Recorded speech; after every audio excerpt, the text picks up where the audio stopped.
5, 4, 3, 2, 1, 0.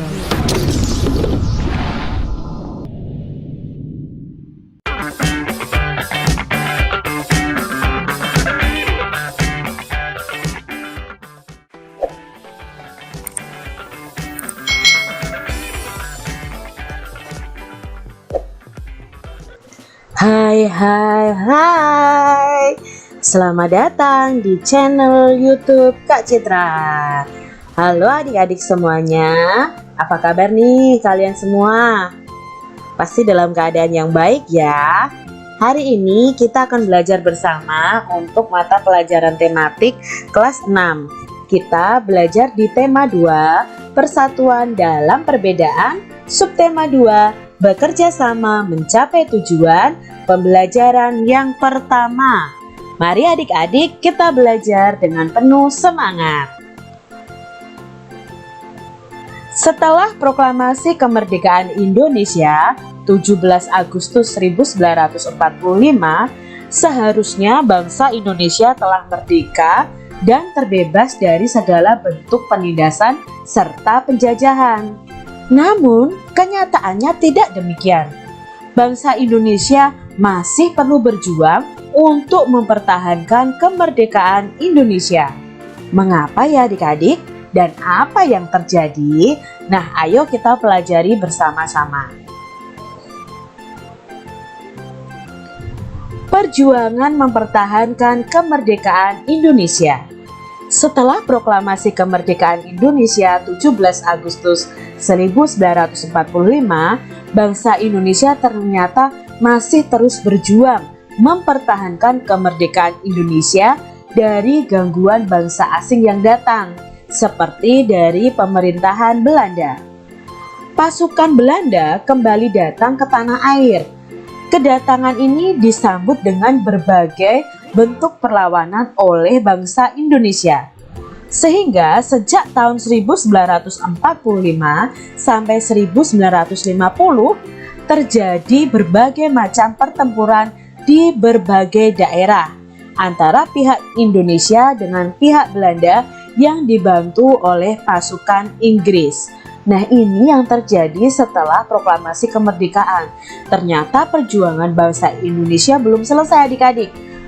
Bangsa Belanda dengan pasukan Inggris juga datang ke Indonesia untuk menjajah bangsa Indonesia lagi.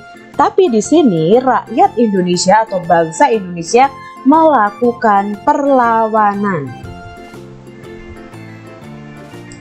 Bagaimana perjuangan bangsa Indonesia dalam mempertahankan kemerdekaan Indonesia di berbagai daerah? Mari kita pelajari adik-adik.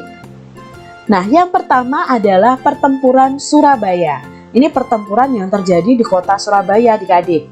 Pada tanggal 25 Oktober 1945, tentara sekutu yang dipimpin oleh Brigadir Jenderal Malabi datang ke Surabaya. Tanggal 27 sampai 30 Oktober 1945 terjadi kontak senjata antara para pemuda Indonesia dengan pasukan Inggris. Dalam pertempuran ini, pasukan Inggris dapat dipukul mundur oleh para pemuda Indonesia. Bahkan puncak dari pertempuran tersebut adalah terbunuhnya pemimpin pasukan Inggris, yaitu Brigadir Jenderal Malabi. Ini pertempuran Surabaya adik-adik yang terjadi tanggal 27 sampai 30 Oktober 1945. Pada tanggal 9 November, Inggris mengeluarkan ultimatum yang berisi semua pimpinan dan orang Indonesia yang bersenjata harus melapor dan meletakkan senjatanya di tempat yang telah ditentukan dan menyerahkan diri dengan mengangkat tangan. Nah, Inggris ini mengancam adik-adik. Pokoknya semua orang Indonesia yang memiliki senjata harus melapor dan meletakkan senjatanya di tempat yang sudah ditentukan dan menyerahkan diri. Namun, ultimatum tersebut tentunya ditolak oleh pihak Indonesia. Lalu pada tanggal 10 November 1945 terjadi pertempuran yang sangat dahsyat. Pasukan Inggris menggempur kota Surabaya dari darat, laut, dan udara. Maka 10 November ini diperingati sebagai Hari Pahlawan karena di situ banyak para pahlawan yang gugur atau meninggal. Nah, itu tadi tentang perjuangan rakyat Surabaya mempertahankan kemerdekaan Indonesia. Berdasarkan teks tadi, adik-adik bisa membuat peta pikiran dengan menggunakan kalimat efektif. Nah, di sini kalian bisa membuat berupa pertanyaan atau berupa kalimat efektif. Apa sih kalimat efektif itu? Nah, kita akan pelajari di sini. Kalimat efektif adalah kalimat yang mengandung gagasan pembicara atau penulis yang terdiri atas kata-kata yang mempunyai unsur SPOK. Apa itu SPOK? S itu subjek, P itu predikat, O itu objek, K itu keterangan. Jadi kalimat tersebut terdiri dari subjek, predikat, objek, dan keterangan. Jadi adik-adik harus mengetahuinya bahwa kalimat efektif itu kalimat yang terdiri dari SPOK tadi. Nah, ciri-ciri kalimat efektif yaitu yang pertama, memiliki unsur penting atau unsur pokok, misalnya subjek dan predikat. Lalu menggunakan struktur bahasa yang tepat, memenuhi kaidah ejaan yang berlaku, menggunakan pilihan kata atau diksi yang tepat dan sesuai dengan kebutuhan. Misalnya tadi ya, Brigadir Jenderal Malabib memimpin memimpin pasukan Inggris untuk menyerang Indonesia. Itu sudah mengandung unsur SPOK yaitu subjek, predikat, objek, dan keterangan. Perjuangan dalam mempertahankan kemerdekaan Indonesia tidak dapat dilakukan sendiri-sendiri. Sangat diperlukan kerjasama dan persatuan dari seluruh rakyat Indonesia agar cita-cita untuk menjadi bangsa yang bebas dan merdeka dapat tercapai. Jadi Indonesia ini kan terdiri dari banyak sekali pulau, adik-adik. Nah, waktu itu Indonesia itu berperang ya, warga Indonesia itu berperang di daerah mereka masing-masing, tetapi mereka itu bersatu melawan penjajah. Sehingga di sini diperlukan kerjasama dan persatuan dari seluruh rakyat Indonesia agar menjadi bangsa yang bebas dan merdeka. Pertempuran Surabaya adalah salah satu dari sekian banyak upaya yang dilakukan oleh bangsa Indonesia dalam mempertahankan kemerdekaan Indonesia. Masih banyak perjuangan lainnya yang akan kita pelajari nantinya adik-adik yang dilakukan di berbagai daerah. Misalnya ada pertempuran Ambarawa, lalu ada pertempuran Medan Area, ada Bandung Lautan Api, lalu ada agresi militer Belanda 1 dan agresi militer Belanda 2. Jadi nanti di subtema ini kalian akan belajar tentang perjuangan bangsa Indonesia setelah kemerdekaan. Adik-adik bisa mencari tahu tentang pertempuran-pertempuran ini dari pertempuran Ambarawa, Medan Area, Bandung Lautan Api, agresi militer Belanda 1, agresi militer Belanda 2. Tentunya kita akan pelajari ini di pembelajaran selanjutnya. Tahukah kamu bahwa perjuangan dalam mempertahankan kemerdekaan Indonesia itu dilakukan dalam berbagai strategi yang disesuaikan dengan kondisi daerah masing-masing.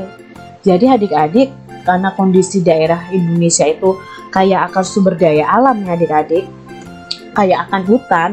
Nah, zaman dulu itu rakyat Indonesia itu ada yang berperang melawan Belanda itu dengan cara gerilya. Gerilya itu apa sih kak? Mereka sembunyi-sembunyi di hutan, lalu mereka tiba-tiba menyerang. Terus lalu mereka juga mempunyai senjata yang unik adik-adik, ada bambu runcing. Coba bayangkan adik-adik, kita senjatanya bambu runcing. Penjajah senjatanya adalah senjata api, pistol, dan lain sebagainya. Tetapi itu tidak mematahkan semangat bangsa Indonesia adik-adik.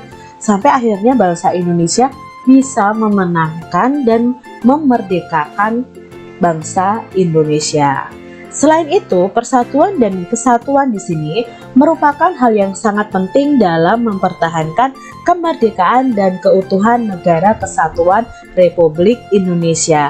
Jadi adik-adik, saat kalian sudah tahu nih tentang sejarahnya bangsa Indonesia ini, kalian harus menjaga kesatuan dan persatuan adik-adik supaya kita bisa tetap mempertahankan kemerdekaan. Sekarang kita akan mempelajari tentang cara hewan menyesuaikan diri dengan lingkungan tempat tinggalnya. Di sini Kak Citra punya gambar ayam, bebek, ikan, dan cicak. Nah, ini hewan-hewan ini itu mempunyai cara menyesuaikan diri yang berbeda-beda sesuai dengan lingkungan tempat tinggal mereka. Cara menyesuaikan diri ini disebut dengan adaptasi. Hewan pertama yang akan kita pelajari adalah ayam.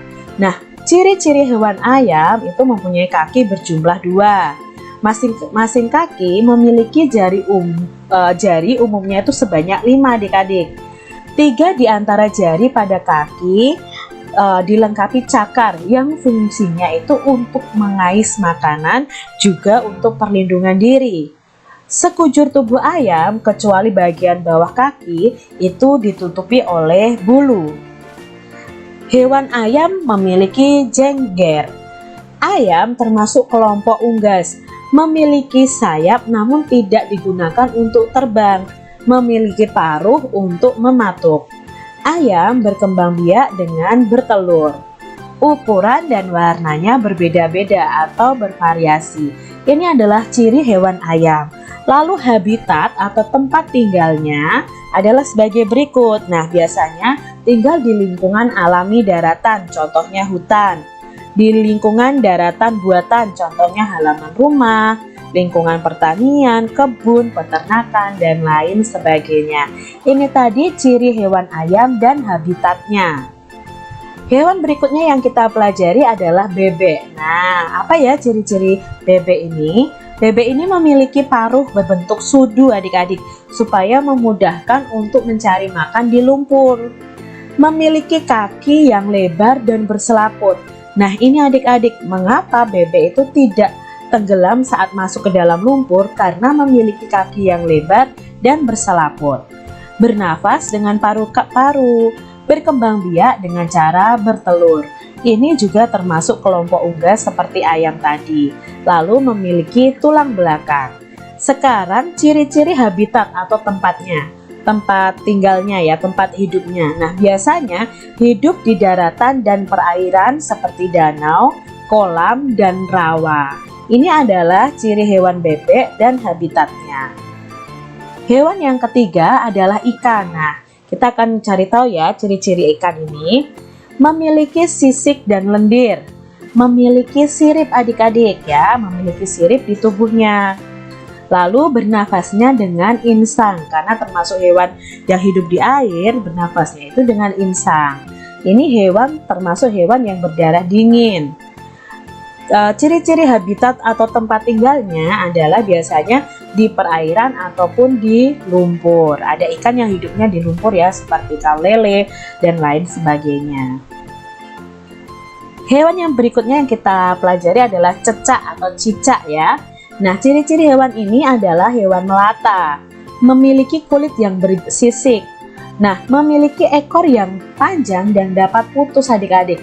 Nah, cicak ini salah satu cara melindungi dirinya adalah dengan memutuskan ekornya adik-adik untuk kabur dari pemangsanya. Jadi ini memang cara cicak untuk melindungi dirinya adalah dengan memutus ekornya adik-adik. Nanti ekornya bisa tumbuh lagi adik-adik. Termasuk hewan berdarah dingin dan berkembang biaknya secara ovipar atau bertelur. Nah, habitat cicak ini biasanya bisa hidup di kondisi yang cuacanya dingin maupun panas, dan lebih banyak hidup di sekitar manusia ya. Biasanya hidupnya di rumah-rumah kita, di dinding-dinding ya. Itu adalah ciri dan habitat dari cicak. Nah, itu tadi adik-adik kita sudah mengenal bagaimana ciri-ciri dan habitat dari masing-masing hewan yang ada. Tuhan itu menciptakan makhluk hidup dengan segala keunikan dan keistimewaannya, tidak terkecuali hewan. Keunikan dan keistimewaan hewan tersebut kita kenal dengan ciri khusus. Ciri khusus pada hewan tersebut mempunyai hubungan yang erat dengan tempat tinggalnya. Seperti bebek tadi, dia suka di daerah yang berlumpur. Maka dia mengadaptasi dirinya itu dengan adanya selaput pada kakinya.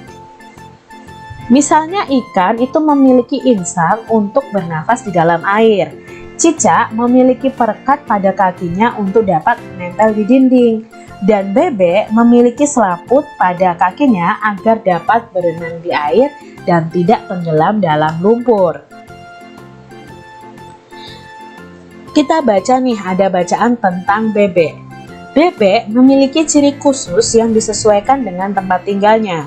Bebek hidup di darat, namun untuk mencari makan, bebek biasanya berada di air. Ciri khusus yang dimiliki bebek untuk mencari makan yaitu berupa paruh yang agak panjang dan lebar pada bagian ujungnya. Bebek mencari makan di air seperti kolam, sungai, sawah, atau danau yang dangkal. Bulu bebek dilapisi oleh minyak sehingga tidak basah jika terkena air. Ketika bebek keluar dari air dan berada di darat, bebek biasanya akan mengibas-ngibaskan bulunya sehingga air yang menempel akan keluar adik-adik. Apa yang akan terjadi jika bulu bebek tidak dilapisi minyak dan air menyerap ke tubuhnya? Pastinya bebek akan tenggelam ya kalau berenang di danau kalau tidak ada lapisan minyak pada bulunya. Selain itu adik-adik, bebek juga memiliki ciri khusus lainnya, yaitu selaput pada kakinya. Selaput tersebut digunakan untuk berenang. Nah, itu tadi bacaan tentang ciri khusus hewan bebek. Demikian adik-adik pembahasan kita di tema 2, subtema 2 pembelajaran yang pertama. Semoga video pembelajaran ini bermanfaat ya untuk adik-adik semuanya belajar dari rumah kalian masing-masing. Terima kasih sudah menyaksikan video dari Kak Citra. Sampai jumpa kembali di video pembelajaran selanjutnya. Tuhan memberkati. Jangan lupa tekan tombol subscribe, lalu tekan loncengnya, tekan juga tombol like, lalu share ke media sosial kalian. Jangan lupa untuk ikuti media sosial Kak Citra. Terima kasih.